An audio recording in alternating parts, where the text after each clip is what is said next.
Naam, katika lesson yetu ya 7 ama somo letu la 7 katika kipengele cha editing text part 2, leo tumesema tutaangazia katika kitu kinaitwa creating a bullet list, adding word customer spelling dictionary na kitu kinaitwa letter closing.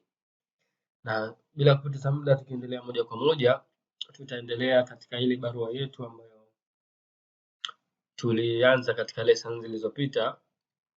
Nitashuka hapo kwenye paragraph nyingine, nitabonyeza tab kama kawaida ili kufanya indentation, kisha nitaendelea na kuandika barua yangu. We have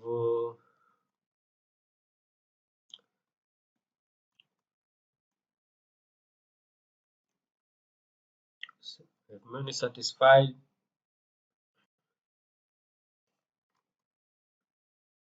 customer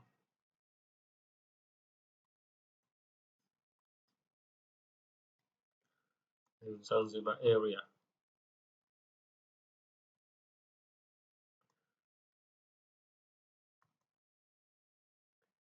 Comma, including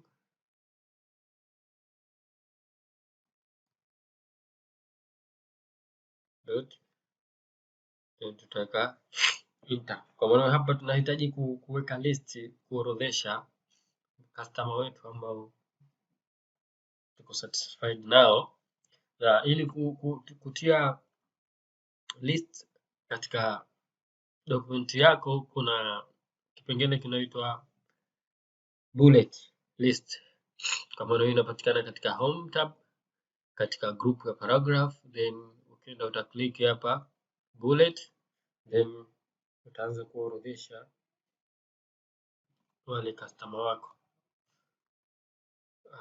Utaanza na Memory Pro, bonyeza enter kwenda kwa customer mwingine. Kuna Mpemba Inc,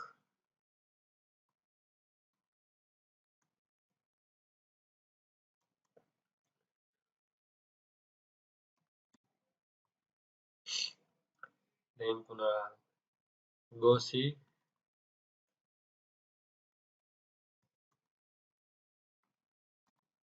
Media Production.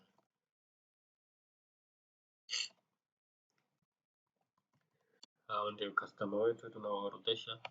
Pia kuna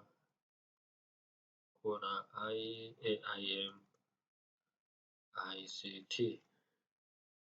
Hao ndio wateja wetu. Labda pengine umesahau, kuna wengine unahitaji kumlist chini ya Mpemba Inc. Hapa unaenda una click mwisho pale mouse pointer yako kwenye ambayo unataka kuongeza, una click then unabonyeza enter ili kuweka list nyingine, unamalizia mwingine. Sasa sign. Kwa maana hiyo ndio list ya wale watu wetu ambao ndio wateja wetu. Then ukiangalia hapa katika Memory Pro Mpemba Inc, kuna mstari mwekundu umepigwa chini. Tumeshalizungumza hili katika lesson zilizopita, kuwa nini maana ya ukikuta mstari mwekundu chini ya neno. Kwa kawaida office inakuwa haifahamu haya maneno mengi, lakini katika kama tulivyozungumza kesi, unaweza ukaignore ama ignore all. Lakini pia kuna kitu kinaitwa adding to customer spelling dictionary. Adding to spelling customer dictionary kwa maanisha kuwa neno lako unaliinstall katika dictionary ya Microsoft Office Word. Kwa maana hiyo endapo utaandika tena neno hili, kwa maana hiyo haitakuwa tatizo kwako, ama haitakuja tena kupigwa mstari mwekundu chini. Ukiandika itakuwa word tayari inatambua, kwa sababu tayari umeshainstall ama ushaliweka katika dictionary. Kwa maana ili kufanya hivyo, uta right click katika neno lako, then utamwambia adding to dictionary. Na huyu utamwambia adding to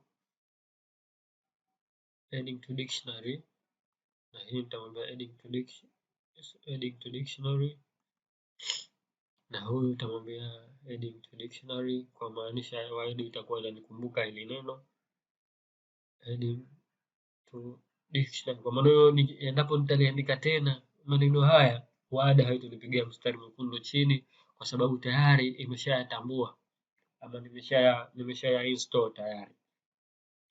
Ya, tukiendelea na barua yetu, kwa maana tutaenda kwenye kipengele kinaitwa letter closing. Kwa maana nimesha naifunga barua yangu tayari, nimeshafikia mwisho, nitabonyeza enter mara mbili ili kushuka kwenye paragraph. Tena naandika, nitamalizia barua yangu kwa kumwambia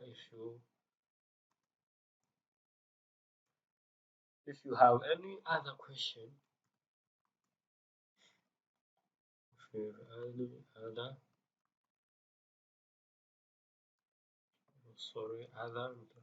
kurekebisha hapa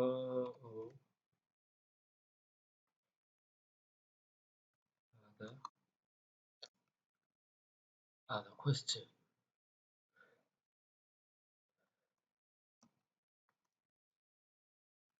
or comments,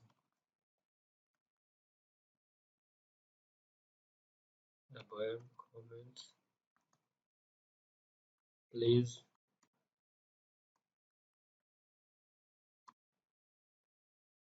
feel free to ask.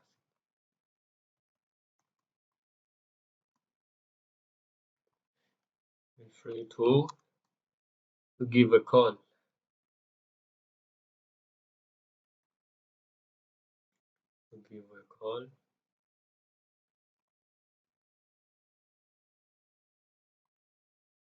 Over. And I look forward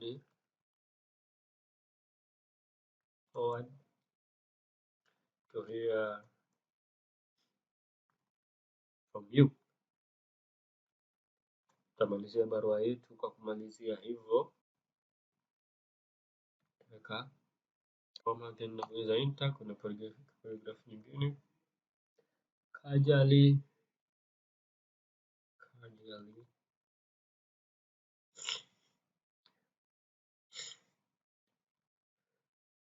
enter.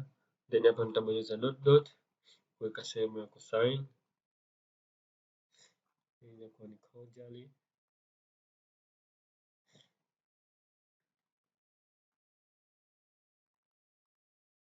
Nitabonyeza enter kwa ajili ya kuandika jina.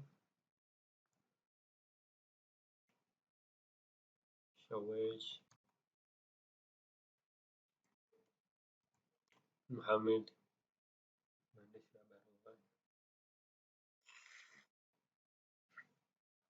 Then hapo tayari nimemaliza barua yangu. Kwa maana hiyo jina hili nitaliignore kwa vile halitambuliki. Asante sana kwa kutusikiliza. Kwa maana natumai tumecover vile ambavyo tunahitaji kuzungumza. Tumezungumzia creating a bullet list, adding a custom spelling to dictionary, pia jinsi ya kumalizia barua ndio tumeona kama hivi. Kwa maana hiyo usiache kulike na kucomment na kushare, vile vile usisahau kusubscribe channel hii ili kuweza kupata updates mbalimbali ama na skills mbalimbali tunazozitoa mara kwa mara. Asante sana kwa kusikiliza.